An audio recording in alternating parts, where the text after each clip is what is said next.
कहीं नून लीग न जीत जाए, इसलिए जस्टिस साकिब निसार ने 2018 से पहले मंसूबों पर पाबंदियां लगाईं।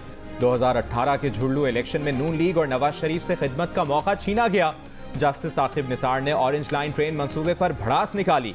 मंसूबे के खिलाफ पीटीआई की दरखास्त पर 11 माह तक केस सुना और कार्रवाई मुकम्मल होने के 8 माह बाद तक फैसला ना दिया। वज़ीर आज़म शहबाज शरीफ ने साबिक चीफ जस्टिस को निशाने पर ले लिया। कहा, अगर ऑरेंज लाइन ट्रेन का काम 2018 से पहले मुकम्मल हो जाता तो नून लीग को इलेक्शन में फायदा होता।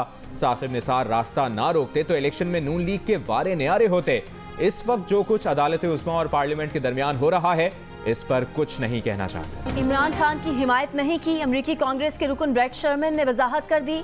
कहा, अमरीकी वजीर खारजा टोनी ब्लिंकन को लिखे गए उनके खत को इमरान खान की हिमायत के तौर पर ना देखा जाए। इमरान खान ने अपनी हुकूमत गिराने का इल्ज़ाम अमरीका पर आयद किया था और अपने इल्ज़ाम का कोई सबूत भी पेश नहीं किया। उन्होंने इमरान खान के मौक़िफ़ पर तनकीद की थी। ये भी वाज़ेह हो गया कि कांग्रेस ने इसके लिए कोई रकम फराहम नहीं की। ब्रेट शर्मन ने कहा कि उन्होंने इमरान खान के दौरे हुकूमत में भी पाकिस्तान में इंसानी हुकूक और खारजा पॉलिसी पर तनकीद की थी। पुलवामा हमले में मोदी ने अपनी नाअहली को छुपाया, फौजियों को बचाने के बजाय मरवाया, पाकिस्तान पर मलबा गिराया और इलेक्शन में फायदा उठाया।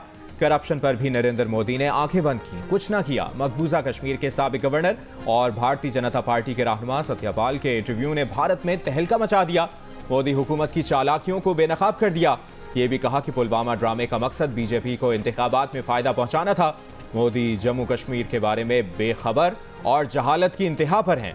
मोदी को गलती का बताया तो चुप रहने का कहा। नरेंद्र मोदी को करप्शन के कई केसेस बताए, मगर उन्होंने कुछ नहीं किया। दहशतगर्दी के मुकम्मल खात्मे के लिए कौम और हुकूमत को मुश्तरका रविश अपनाना होगी। Army chief general Asim Munir की ज़ेर सदारत कोर कमांडर्स कॉन्फ्रेंस में अस्करी क़यादत का आवाम के ताउन से अपनी आईनी जिम्मेदारियाँ निभाने का आज़म।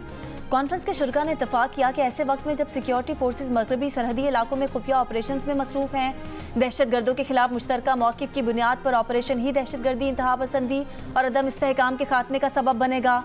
कौमी सलामती कमेटी के इजलास में तय किए गए अहदाफ के हसूल की कोशिशों की यकीन दहानी। ISPR के मुताबिक अस्करी क़यादत दरपेश चैलेंजेस से मुकम्मल तौर पर आगाह है और मुसल्लह अफ़वाज अंदरूनी और बैरूनी खतरात का जवाब देने के लिए हमावक्त तैयार है। 2025 तक करंट अकाउंट खसारा, महंगाई और अदायगियों का बोझ, 29 अरब डॉलर सालाना तक पहुंचने का खदशा। रवा माली साल में पाकिस्तान की शरह नमू 0.4% रहेगी। आलमी बैंक की Pakistan economic development outlook and risk report जारी। रिपोर्ट के मुताबिक IMF प्रोग्राम के बावजूद पाकिस्तान को ज़र मुबादला ज़खायर में कमी का सामना है। 2025 तक करंट अकाउंट खसारा बढ़कर GDP का 2.2% तक पहुंच जाएगा। IMF समेत चीनी कमर्शियल बैंकों का कर्ज, बॉन्ड्स की अदायगियां करना होंगी। ग्रोथ रेट और महंगाई ज्यादा रहने के बायस खते गुर्बत में कमी नहीं हो सकेगी। रिपोर्ट में सेल्स टैक्स में हम आहंगी और इनकम टैक्स इस्लाहात नागुज़ीर करार।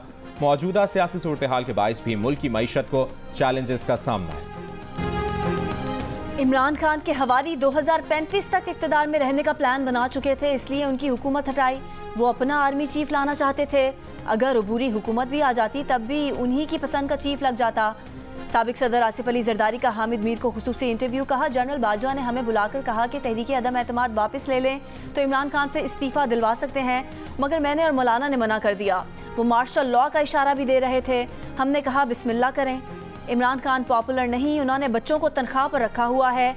ज़ल्मे खलीलज़ाद तनख्वाहदार आदमी है, उसे किसी लॉबी ने अप्रोच किया होगा तभी वो इमरान खान की हिमायत कर रहा है। PTI रहनुमा फवाद चौधरी ने कहा है कि अगर इंतखाबात कराने के सुप्रीम कोर्ट के हुक्म पर अमल नहीं होता और सुप्रीम कोर्ट को भी इलेक्शन कमीशन की तरह बेवकूफ़ इदारा बनाने की कोशिश की गई तो आवाम के पास इनकलाब के अलावा कोई रास्ता नहीं बचेगा।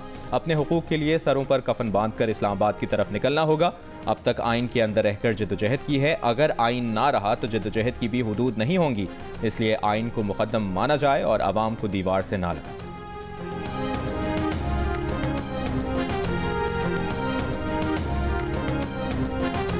कौमी असम्बली तोड़ने से पहले आइन मुकद्दम रखना था।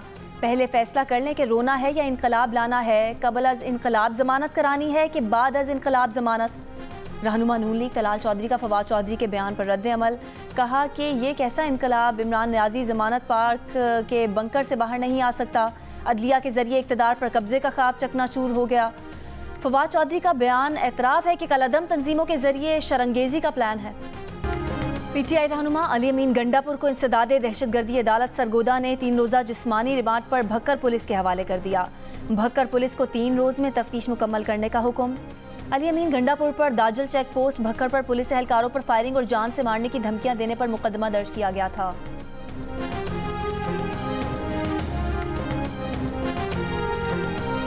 आसिफ जरदारी पर कत्ल की साजिश का इल्जाम लगाने का केस। इस्लामाबाद हाई कोर्ट में मामला ज़ेर समाअत होने पर शेख रशीद पर फर्द जुर्म की कार्रवाई एक बार फिर मौखर।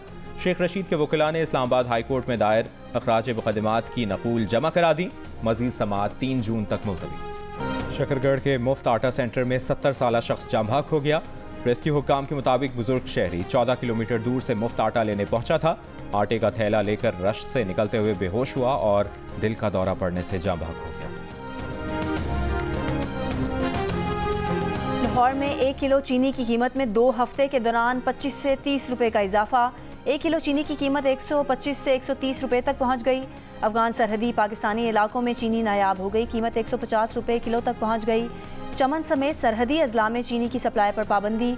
लेवीज हुकाम के मुताबिक चीनी के ट्रक मुख्तलिफ मकामात पर रोक दिए गए हैं। चीफ सेक्रेटरी की सरबराही में टास्क फोर्स चीनी सप्लाई का जायजा ले रही है।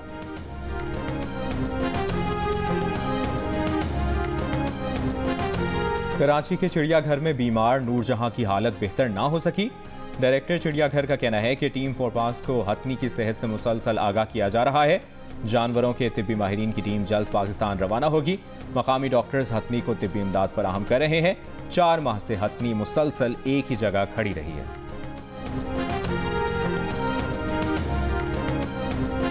बहुत अच्छी बात है। कोयटा से अगर जाए हुए तो बहुत ख्वारिश थी, एक दफा यहाँ से बात जाना पड़ता था, बात से अभी आना पड़ता। पहले से सोच के बेहतर है।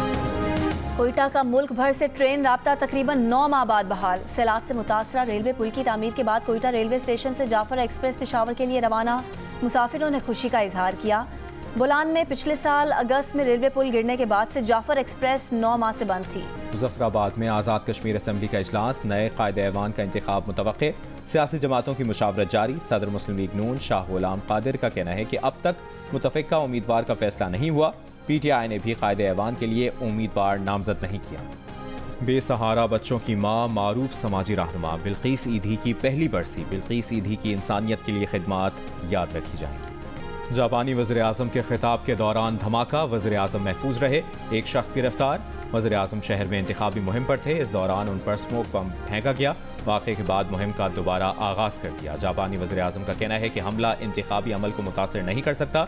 जुलाई 2022 में इंतखाबी मुहिम के दौरान साबिक वज़ीर-ए-आज़म को गोली मारकर हलाक कर दिया गया था। पाकिस्तानी कोहपेमा साजिद सतपारा ने माउंट अन्नापूर्णा सर कर ली। साजिद सतपारा ने मसनूई ऑक्सीजन के बगैर चोटी सर की। 8091 मीटर बुलंद चोटी की 10वीं बुलंद तरीन चोटी है। और मधुर धुनों के खालिक अमजद बॉबी की मौसीकी सदाबहार। चाहने वाले उनकी बरसी नहीं भूले।